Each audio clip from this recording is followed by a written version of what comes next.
This is the Padua Podcast Network. But it's twice the thickness. No reason I can think of to do that. It doesn't make it easier to move around other than to make it look like you're lifting more to yourself or to other people. Running a Fever, episode 178, Gym Etiquette.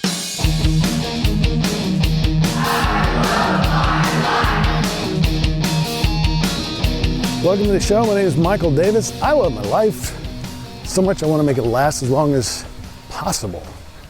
What about you? This is a podcast about fitness, diet, and medicine.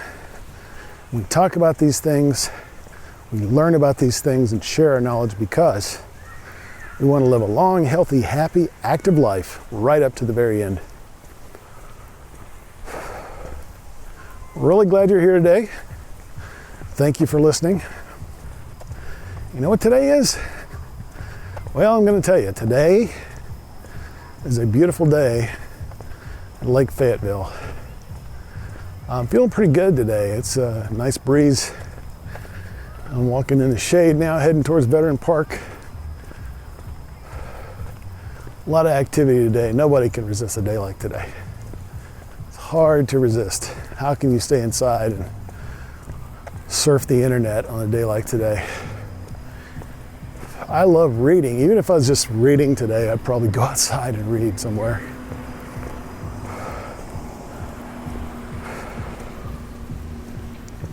Beautiful day.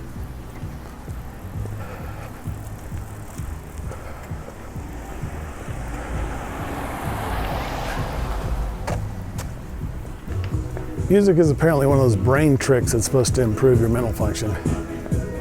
Even music you don't like.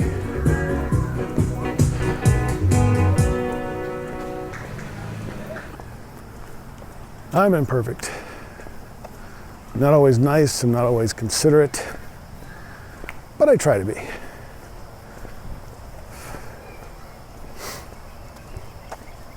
So that's what I'm talking about a little bit today, just being considerate of other people in the gym, which is most of us cannot afford our own gyms, unfortunately. LeBron James can, I mentioned him a couple episodes ago, and does have his own personal private gyms, multiple gyms. But most of us cannot, and we have to share, especially if we want the latest equipment.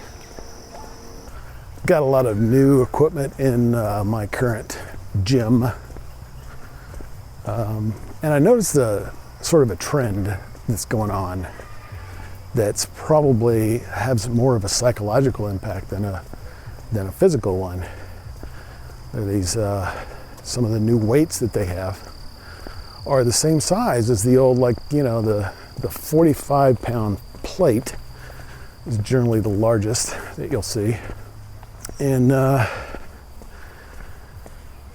they've got some new weights that are a couple of different types. One is the same circumference and double the width of the current 45, and it weighs 45. It doesn't weigh 90 pounds, it weighs 45 pounds, but it's twice the thickness. No reason I can think of to do that. It doesn't make it easier to move around other than to make it look like you're lifting more to yourself or to other people. And they also have weights that are almost the same thickness, but lower values. Like there's I believe a 25 and maybe even a 10 pound that are almost the same size as a 45 pound. So it makes it look like you're just have a bunch of big plates on there, and you do.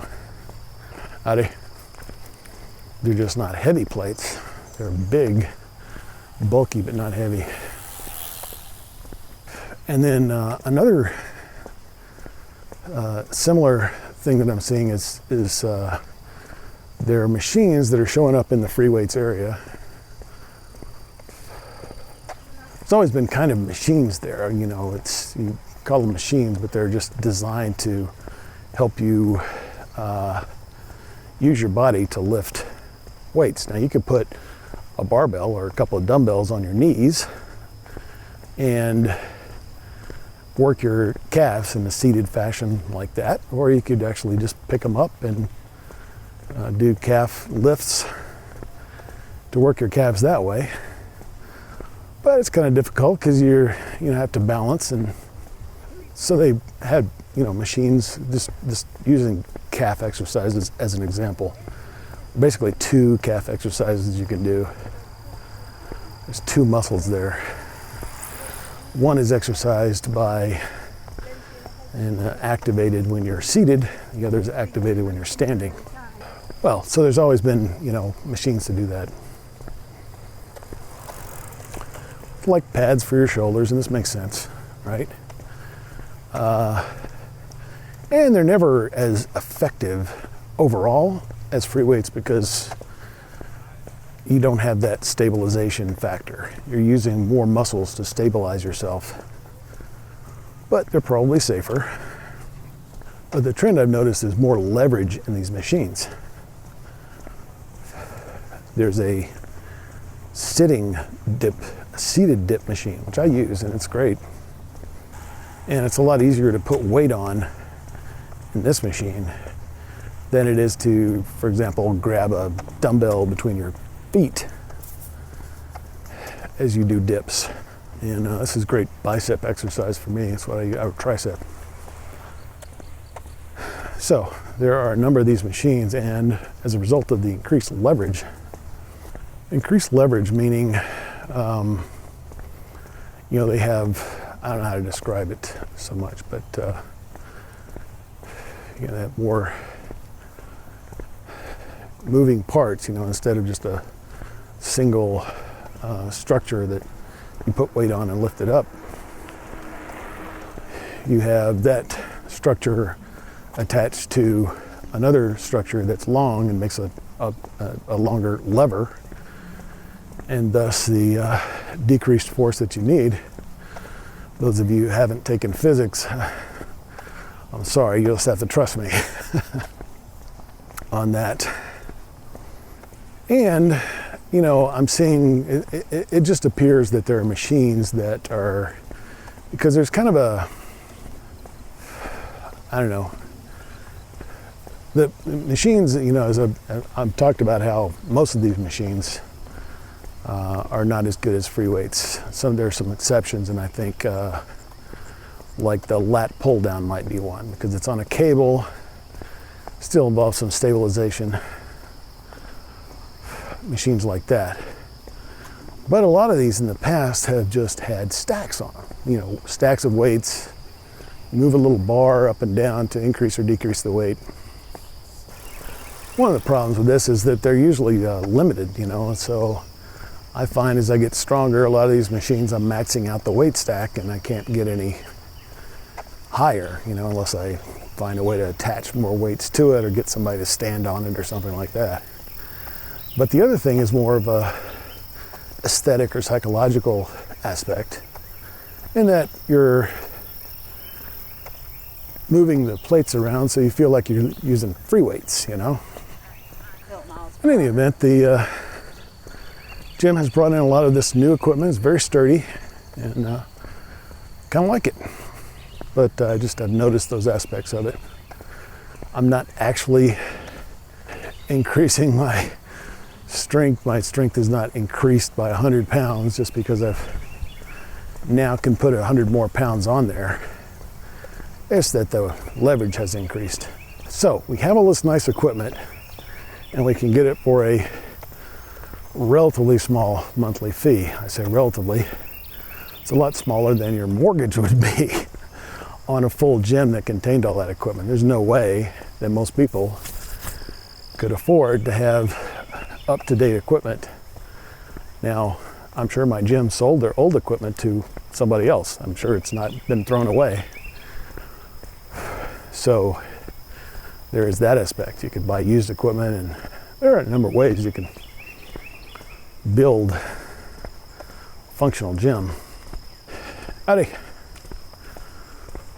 Because you don't necessarily need all that equipment to do the exercises you need to do, as I've said. Barbell and dumbbells will do quite a bit But because most people are in this situation, you may not even have room for it, or there's also the real estate aspect of it. Most people are using a shared gym.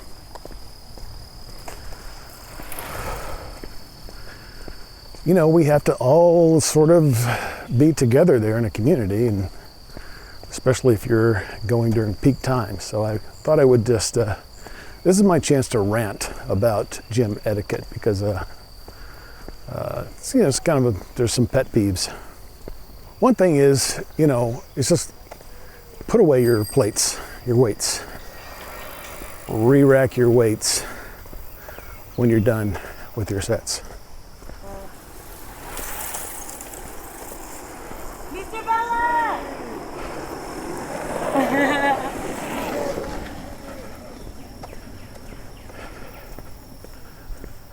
When you were a kid, hopefully you had the training that I had from my relatives, folks, and parents and grandparents, aunts and uncles, and so forth, on cleaning your room, putting your toys away when you're done.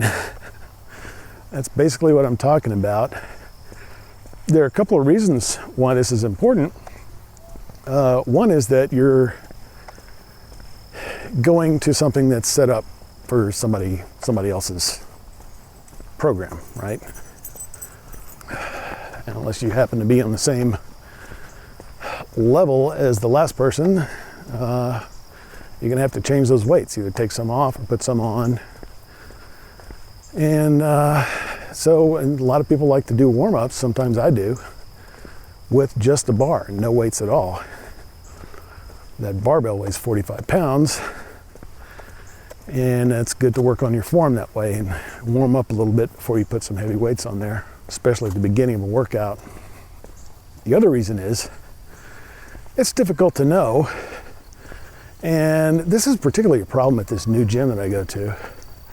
It wasn't as much of a problem in the old one. You don't know if somebody's using that machine. It may have just run off to the restroom or whatever. And, I will walk into the gym sometimes and there'll be, just almost every station has weights on it, when nobody put their weights away.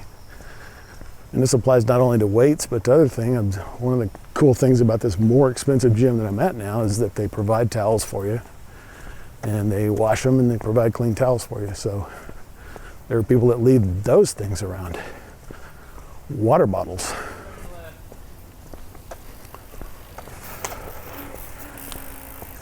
Some of this is the facility, but I don't go around work, just kind of drinking a bottle of water and dropping it on the floor for somebody else to pick up.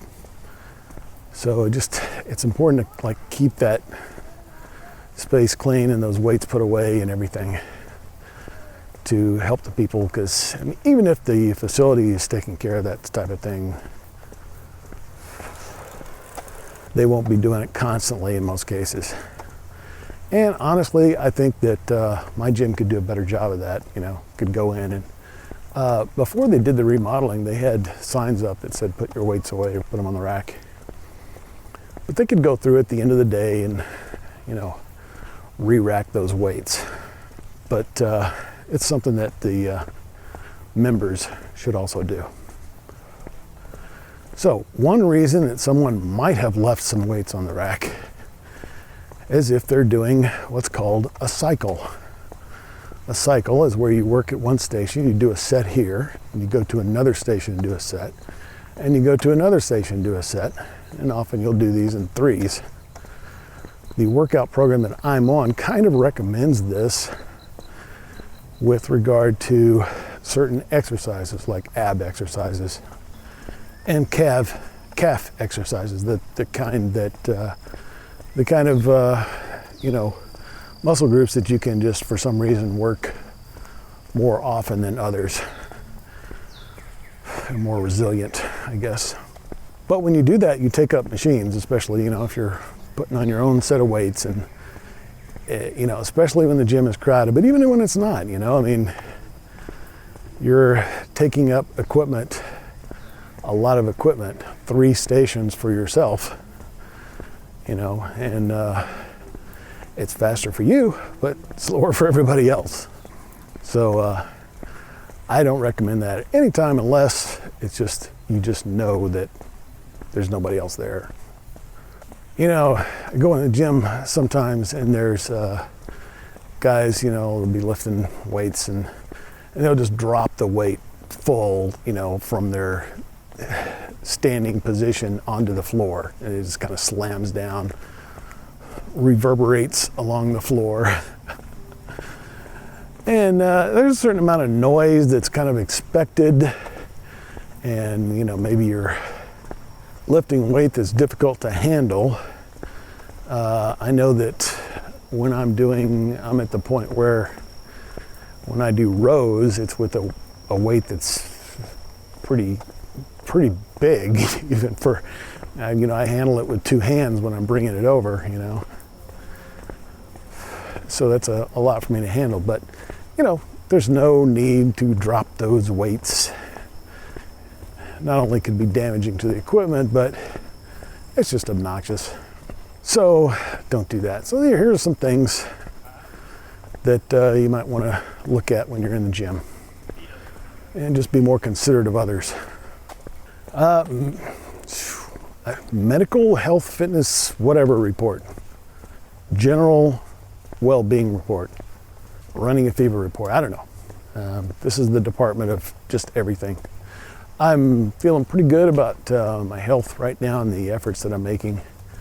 I don't think I should be really concerned about my weight right now. I mean, because my body fat's looking pretty good. You know, it's low to mid 20s right now, even though I'm almost 20 pounds heavier than I was at my lowest in December. Remember that at that time, I'd lost 80 pounds in a year, and I had been working out seriously in the gym for 4 months. So now I've got 10 months of that. And I think the numbers will bear out that what's happened is that I've gone through unintentionally a bulking cycle.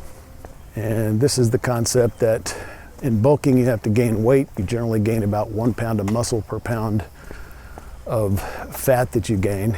But when you cut later on, reduce that body fat with the intention of reducing that body fat, you will be able to do so because you will lose the fat quicker than you will lose the muscle. And I think that's what's going on. I think the numbers will bear that out because my body fat is still in the, you know, low to mid 20s. And that indicates that I've put on, I don't know, one day, you know, it fluctuates quite a bit, but one day the calculation came up to like an 18-pound increase in muscle mass. And I believe that, and I feel like I've increased my muscle by that much, which is, I think, pretty good. I am 53 years old. So that would be great, and I still think I can make it in the teens for body fat this year, and that's going to be my goal. The exact number is 15%, but I will consider it a great improvement if I can get into the teens this year. And I think that's very much possible. Less than 10% to go on that. So, you know, it took me about a year to take that first 10% off. I would think that it would be more difficult to take the second 10% off. So I went from 35% to 25% in about a year. And I haven't really been doing the bulking and cutting thing. I mean, I think that's more of a competitive bodybuilder type thing. But, I mean, you know, there are amateur bodybuilders that are just not exactly competitive, but still trying to be at that level, you know. That friend of work, the bodybuilder that I talk to from time to time, is doing a competition this Saturday. And he's in his final cut before the, you know, pre-competition cut, trying to get down to 7 or 8% body fat. So, see how he does. But I'm just trying to get down in the teens. That's my goal, and I think I'm going to be able to do it. Diet is looking pretty good. I'm not perfect. I have my times, but and I'm going along getting probably 12 or 1,300 calories a day right now, and I'm trying to cut. That seems to be where I need to be, I think. Occasionally I'm below 1,000, but even though when I do the calculations, my BMR comes out to 18, probably 1,900 with the muscle mass that I have now, I don't lose weight when I'm there. So I have to get down to that $1,300 or 1,300 calorie mark. I think of it in terms of calories I can spend on a day. So that's kind of how I probably did that Freudian slip of the dollar in there. But that's doing pretty well. Psychologically, I'm still connecting with my friends. I had coffee with somebody this morning, talked to somebody on the phone, making plans to go to a baseball game, went to a baby shower last Saturday. My good friend Robert and his wife are having a baby boy. So feel pretty good about that. All those different things. So overall, it's a good day. It's a beautiful day in Lake Fayetteville, and I hope you've enjoyed this podcast episode. Thank you for listening. If you got the fever, keep it. If you don't, catch the fever. And I'll talk to you next time on Running a Fever.